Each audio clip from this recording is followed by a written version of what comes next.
Well, hello everyone and welcome back to the mini worm farm I have set up here.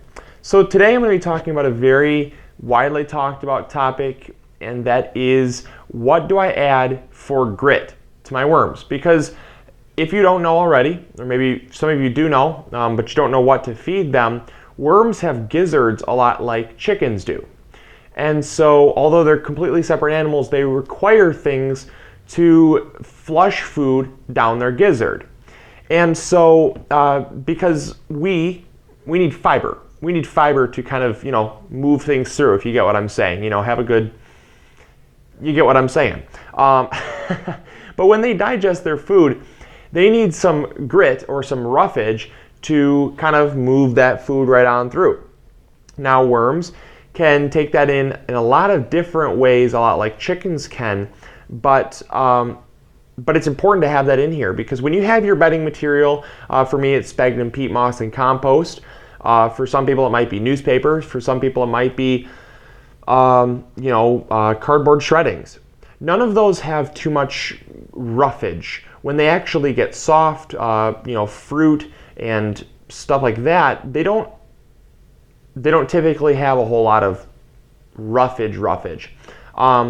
For us, they might, but for worms, they actually need physical roughage, not fiber. They need stuff that's gritty. So what I have here is two prime examples of some gritty material you can find around your house if you're looking to have your worms recycle your food scraps.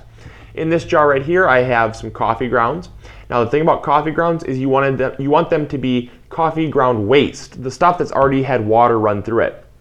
Because coffee grounds, just whole coffee grounds, they're very acidic, which is what we talked about in the last worm episode, is we don't want to over acidify the soil. So it's really key that water has been run through this, because the acid in the coffee beans is actually water soluble. So the acid comes out in your coffee or your cappuccino or your espresso or whatever you're making, and the leftover grounds is actually an excellent nitrogen source and is pH neutral. So you're not going to over acidify the soil, and actually it's going to add a lot of beneficial nitrogen to your soil on top of the worm casting. So it's actually a really good thing to add. So I have that, and I typically will add that whenever I have my coffee or espresso in the morning. And then I also have here, you can't see it because it's white inside of a white ramekin, and that's eggshells. Crushed eggshells are very good forms of grit. Now, a lot of people say, they say not to add eggs into your worms. That's eggs. Eggshells are completely different. What you want to do is, before you add them, you want to wash them out very, very well. Wash the inside of the eggshell, get any remaining egg out of the eggshell. Then you either want to set it in a microwave with a little glass of water, because it's not good to run your microwave without any water in it. And you want to microwave them for about 30 seconds to 45 seconds.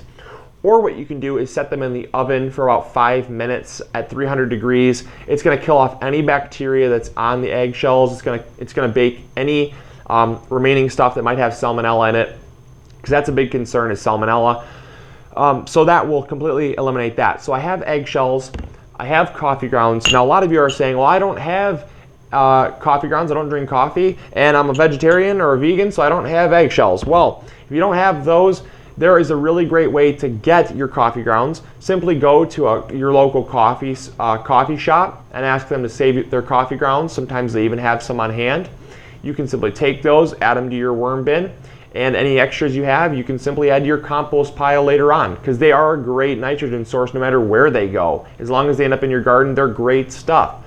Now you're probably saying, well, I don't have coffee grounds because I'm a vegetarian, or because I'm not a coffee drinker. I don't have eggshells because I'm a vegetarian or a vegan, and I live out in the sticks, and so I don't have any local coffee shops. Well, what can you add? You can simply add sand.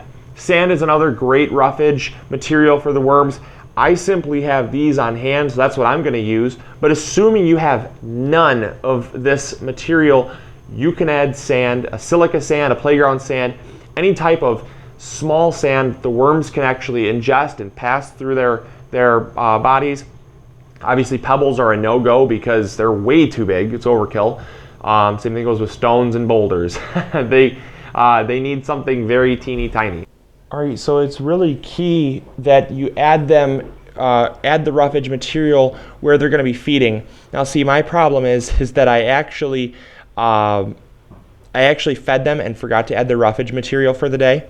So what the problem is that they've already been feeding. So what you want to do is when you go to feed them, you also want to mix in their roughage material actually in with their food, because that will allow them to have some of the roughage material in their in their food, so that they can kind of get both. So I'm just going to mix that up, and that was the eggshells and the coffee grounds there, and I'm just going to push that back on over there, and that should be fine. I don't think they're going to mind too awful much, but I got the sticks in there. But yeah, so I don't think they're going to mind too much that wasn't added right away. But just as a as a future note, you want to do that at the same time that you feed them, add their roughage material. All right, there you go. So it's literally as simple as that. I know that it's not very scientific at all, but that's how I do things. So hopefully you all enjoyed, and if you would, tell me what you put in your worm bin in the comments box below. I think a lot of people would like to know what you add to your worm bin, different ingredients and whatnot, or what you use for your grits. So I'd like to see what you have to enlighten people with. So I'll talk to y'all later. This is MIgardener reminding you to grow big or go home. I'll talk to y'all later. See ya. Bye.